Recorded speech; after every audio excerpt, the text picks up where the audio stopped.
Do you really have cancer?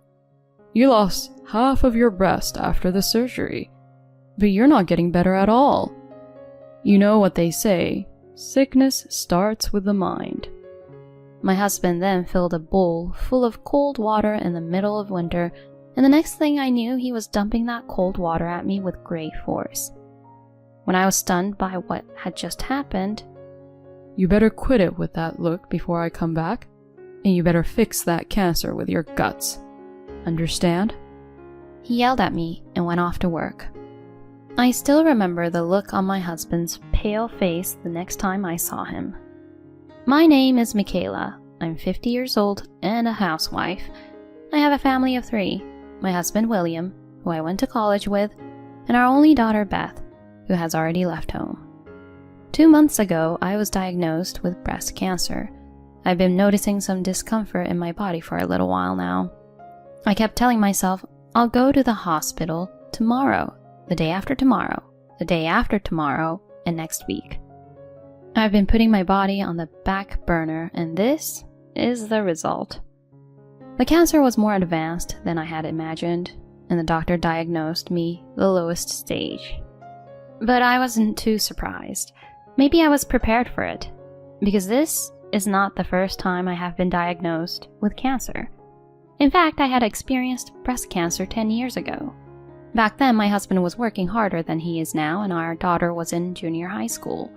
I was also working part-time, and our ordinary life was changed by my illness. Cancer? What are you going to do about the housework? Beth is still in middle school. When I told my husband I had cancer, the first thing he said to me was this. He's always talking about himself. My husband William was a workaholic and didn't want to burden himself with family matters rather than my illness. At the time, it was still in its early stages and I was only in the hospital for a month or so. They explained that since there were no other metastases, my breast could be preserved. When I explained this to my husband, he said, Why don't you take the plunge and get rid of your breasts? It's not like you need them. I was hurt that he said those terrible words with a straight face. I was only 40 years old at the time, and removing my breasts was a difficult decision for a woman to make. I chose to ignore my husband's words and preserve my breasts. While I was in the hospital, my mother-in-law Lauren helped me with the house. But that too was something my husband forced her to do, so she did it reluctantly. While I was in the hospital, I received daily calls from my daughter on my phone saying, Mom, come home soon. Grandma is so mean to me, I can't take it. My mother-in-law is a serious old-fashioned person, and she yelled at my daughter when she was seen walking down the street with a man when she didn't know. When I checked with my daughter later, she said she was just returning home with some of her classmates after club activities. But Lauren was the kind of person who would get angry over such a trivial matter. I felt sick when I heard that she had even mentioned the color of my daughter's underwear after seeing her laundry. When I contacted my mother-in-law directly about this, she said, Who do you think you owe to be in the hospital? You think you're so important.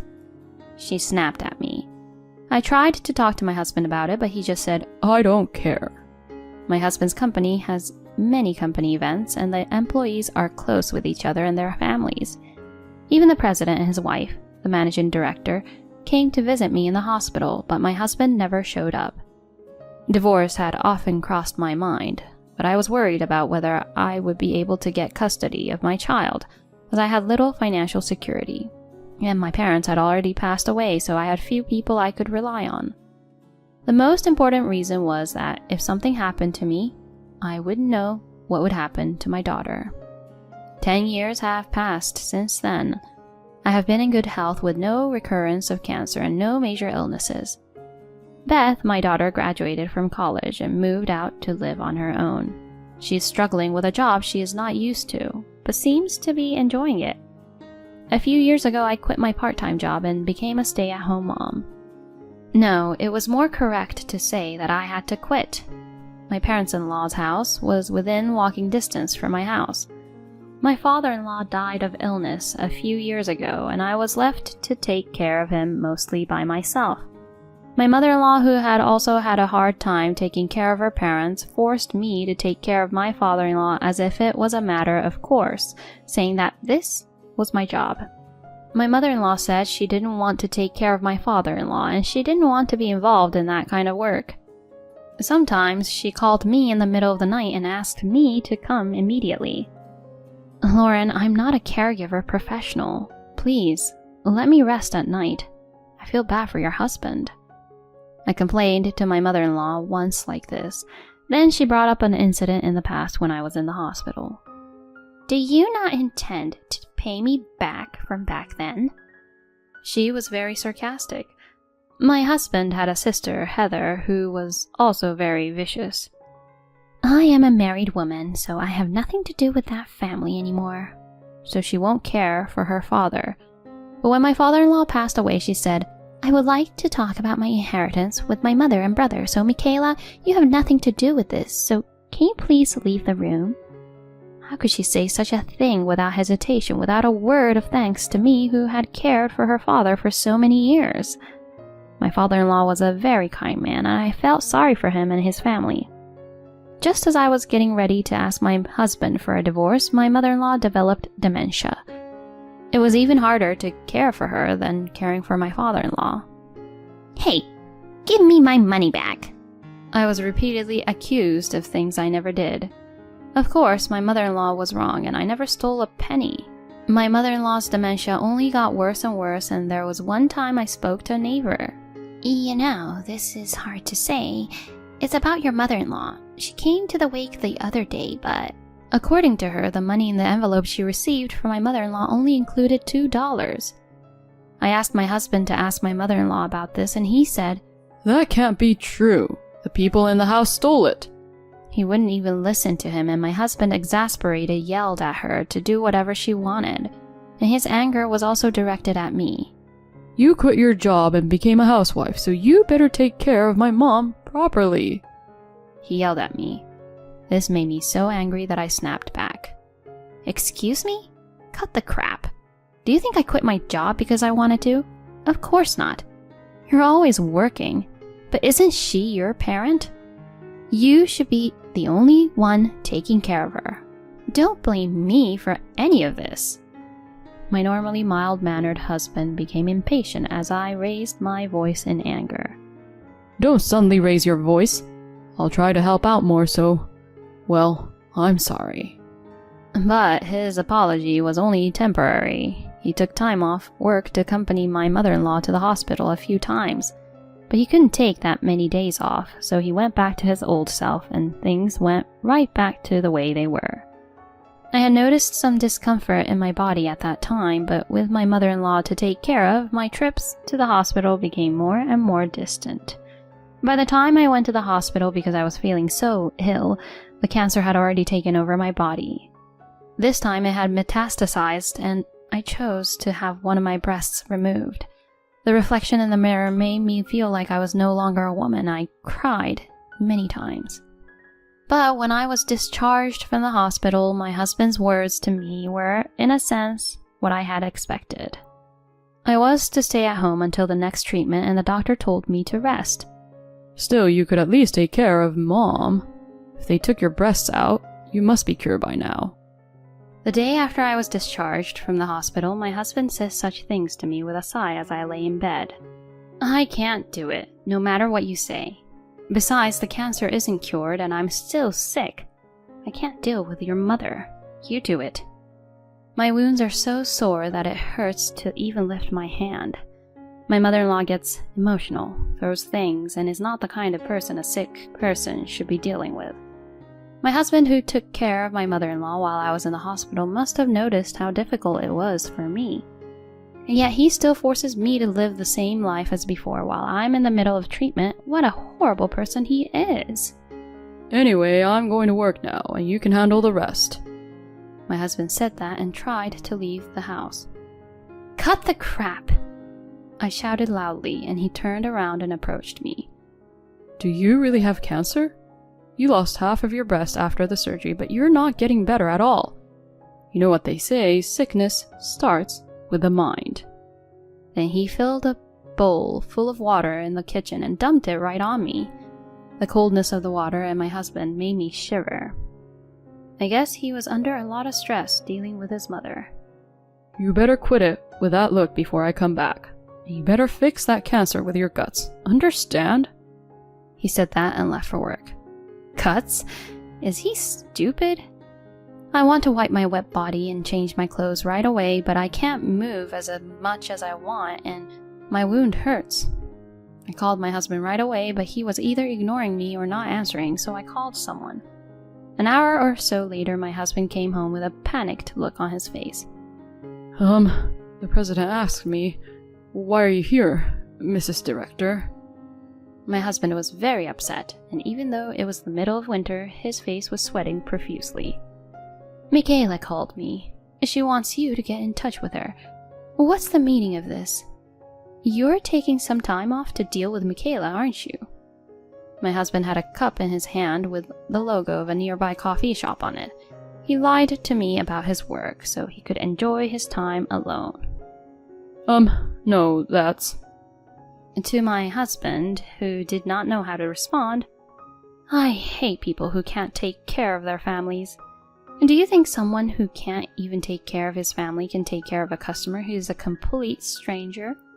Michaela has been asking me for advice for a long time. We are similar in age and we are very close. My husband looks at me as if he's never heard of such a thing before. June, the managing director, and I are only 1 year apart in age, and we both have a daughter, so we have become friends. When I got the call and rushed over to visit her, I was surprised. The front door was unlocked and Michaela was soaking wet. When Michaela told me her story, all I could feel was resentment.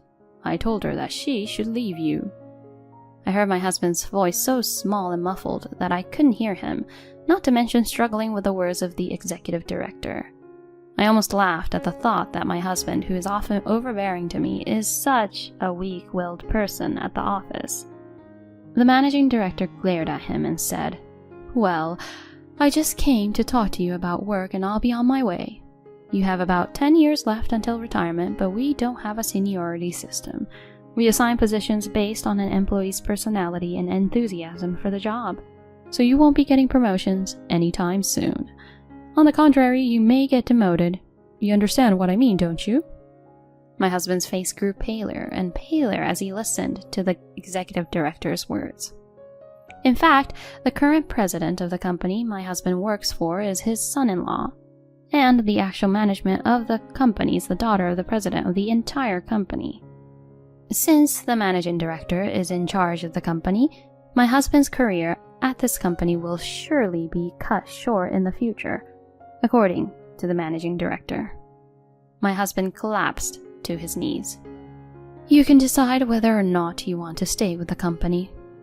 June, the managing director, said to me, "Michaela, let's have dinner again when you get well." I smiled and told her, of course.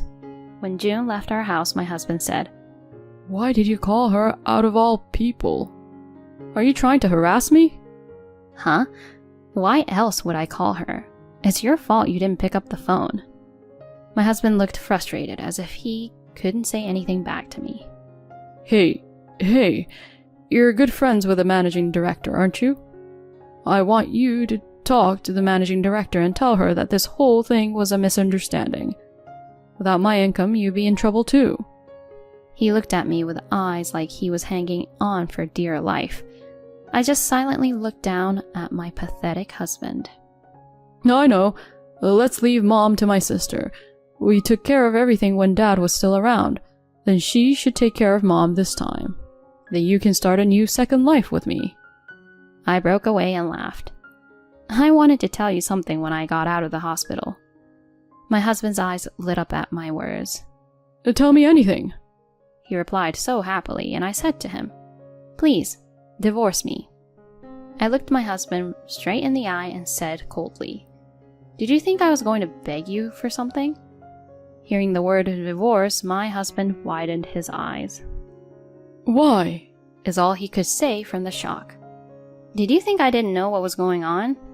I heard that you called Beth the first day I was admitted to the hospital and tried to get her to take time off work to take care of you and your mother. Don't you dare make fun of me. When I got the call from my daughter, I was gutted. This idiot husband was going to make our daughter take time off of work to take care of his mother. My daughter obeyed my advice to ignore him, and when she didn't respond, my husband gave up and was left to deal with his mother. I had resigned myself to the fact that this was my destiny in life, but I still don't want to live like this. How could someone who treats even his own parents like an obstacle in his life be so nice to me, a stranger? I don't want you in my life from now on. Get out of my sight right now. My husband must have been widely irritated by my nonchalant tone. What can you do without me? You are sick and unemployed. My husband yelled at me. Don't worry, I'm here. Out of the corner of my eye, my daughter Beth was standing there. I'm the one who called her. Hey, shouldn't you be at work? Working people can't take time off work easily. Beth ignored my husband's words and immediately went over to me. Mom, I'm sorry I'm late. I've got a cab waiting for us. Let's go. She quickly and lightly packed my luggage and was about to leave the house. Beth, you've always been so selfish. I sent you to college, you ungrateful bastard. My husband was furious. What? You sent me to college? You told me not to go to college, so I took out a loan and worked so that I can go. Your memories are falling out along with your thinning hair. Beth giggled as she looked at the top of my husband's slightly thinning head. I couldn't help but giggle at Beth's words. My husband's face turned bright red, perhaps embarrassed, but I was no longer afraid of this man. I'm sure you're going to have a tough time soon with your former subordinate becoming your boss and your personal life being taken care of by your selfish mother. I'll be able to live a peaceful life with my beautiful daughter. Of course, I won't let my illness get the better of me. Suck on that. And from Beth, my daughter, you may be my father, but I don't consider you one. You treated my mom like a slave. You won't even help me when my grandma says horrible things about me, and I don't want a father like that, and I don't want to see you anymore. With a triumphant look on my face, I left the house with Beth. In the cab, I tell Beth, I'm sorry, Beth. I know I'm going to cause you a lot of trouble. Beth looked at me with a puzzled look on her face. I'm sorry? What do you mean? I'm glad you finally divorced Dad. And don't worry about our life. I make a lot of money. I'm an adult now. Thank you for relying on me, Mom. I couldn't stop crying at the words of my daughter, who had grown up to be a fine woman before I knew it. After that, my husband and I got divorced. My ex-husband kept trying to get me to stay with him, but there was no way that was happening. Because of the way he had treated me, I was awarded alimony for the emotional pain and the division of property in my favor. What happened to my ex-husband after that was worse than I could have imagined. He was taking care of my ex-mother-in-law with dementia while working, but he gave up after only a week and tried to get his sister to do it. Heather tried to put Lauren in a facility, but she was told that there was a long waiting list, a year at the earliest. My ex-mother-in-law would walk out of the house and take store merchandise out of the store, and my ex-husband said the store has called him at work numerous times. William began to make more mistakes because he's not sleeping enough, and his former subordinate has been promoted for supervisor, and he was finally offered to work shorter hours. His income has dropped considerably, and he started living together at his sister's house, but you can hear their bickering every day from the house. One of the neighbors contacted Heather, and it seems that the siblings are now taking care of their own parents even though they don't want to. But it's my ex-mother-in-law, so it's not going to be easy. But I hope they have a hard time. It's none of my business anymore. June, the managing director, told me everything. I moved in with my daughter after that. I finished the rest of my treatment, and now I'm under observation with regular checkups, and I've lost a lot of my energy, so I'm taking time off to do housework and light exercise. I hope to be able to go back to work when things settle down. Recently, I received a call from my ex-husband, whom I have blocked from receiving calls with a blocked number. Michaela, I'm sorry. I'm having a hard time every day and I'm sick with the flu. Please, help me.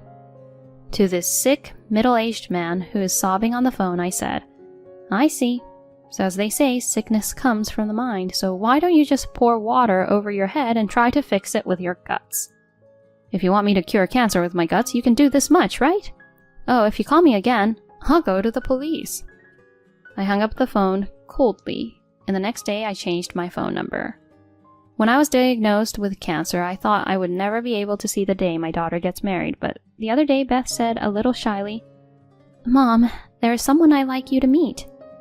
Apparently, my dream may be coming true in the near future.